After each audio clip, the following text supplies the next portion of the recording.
Cisco CCNA routing information protocol. So RIP routing information protocol. This is an important topic with regard to dynamic routing protocol. Please mute it. Okay.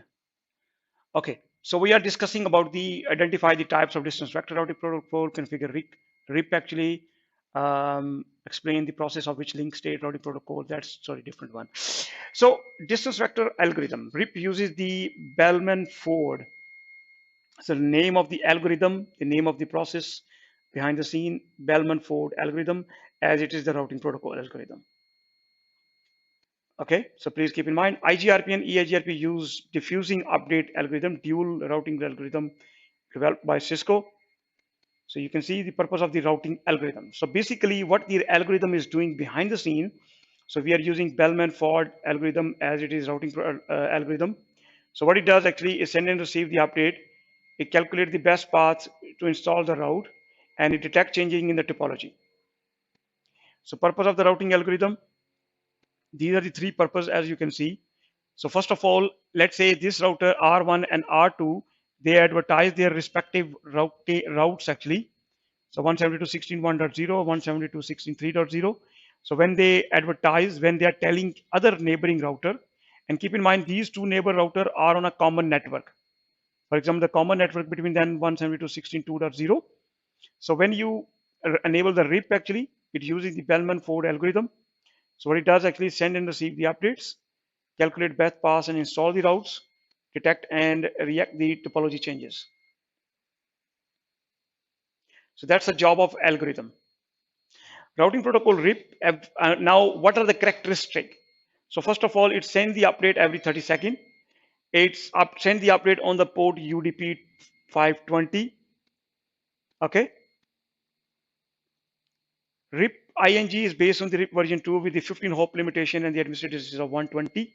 So what does it mean by 15 hop limitation? That after 16 hops, the route will be invalid. And the administrative distance was discussed last week.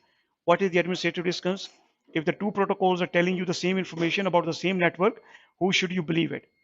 Because if the administrative distance of RIP is 120, OSPF is 110, we will be preferring OSPF over RIP because OSPF administrative distance is less. In terms of metrics, characteristic and metrics actually. So you can see it support VLSM. RIP version 1 does not support VLSM, which means it actually advertises the default subnet mask. It doesn't support the CIDR and it sends the update to the 255.255. RIP version 2 sends the update on 224.0.0.0.9. Okay, this is the multicast address. This is the broadcast address. So RIP version 1 and RIP version 2, these are the difference. So maybe in the interview and exam question, this might be asking you what are the difference between RIP version 1 and RIP version 2.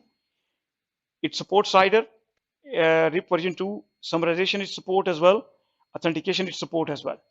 So all these characteristics are supported by the RIP protocol. Now in terms of the RIP configuration, very simple. Every time you configure a new route, any routing protocol, in the Cisco router, it always starts with the router RIP. In the config mode, you type the config T, you go to the router RIP, and now you see your mode will be changed from config to config router. And what you do is on each router, you advertise your one connected network and one network behind the LAN. Okay. So for example, router RIP, we advertise the network address, and this is the connected network. So 192.168.1.0 and 192.168.2.0 is the connected network. So you advertise, basically you are telling the other router that myself, R1, I only know these routes, these network. Okay. Similarly, R3, he will be advertising this network and also the 4 network as well. If he will never be able to advertise 2.0, you can advertise from R3, but the problem is if it's not directly connected, if he doesn't know himself this route, he will not be able to advertise or send any update about this network. Show IP protocol, show IP route, begin, gateway. You can see these are the RIP routes. Enabling RIP. Show IP router protocol and show protocol will show you the enablement of the RIP. RIP version 1, RIP version 2 automatically summarize network at a major network boundary by default to modify the default RIP behavior of the automatic summary using no auto summary command. So which means that if you, regardless of RIP version 1, RIP version 2, it sends the summary route. Okay, so which I will show you later on. This command has no effect using the RIP version 1. When automatic summarization has been disabled, RIP version 2 no longer summarize network to their classful address at the boundary. RIP version 2 now include all the subnet and the appropriate subnet mask in the routing table. Show IP protocol now states that automatic summarization is not effective. So we'll do this later on. Passive interface actually.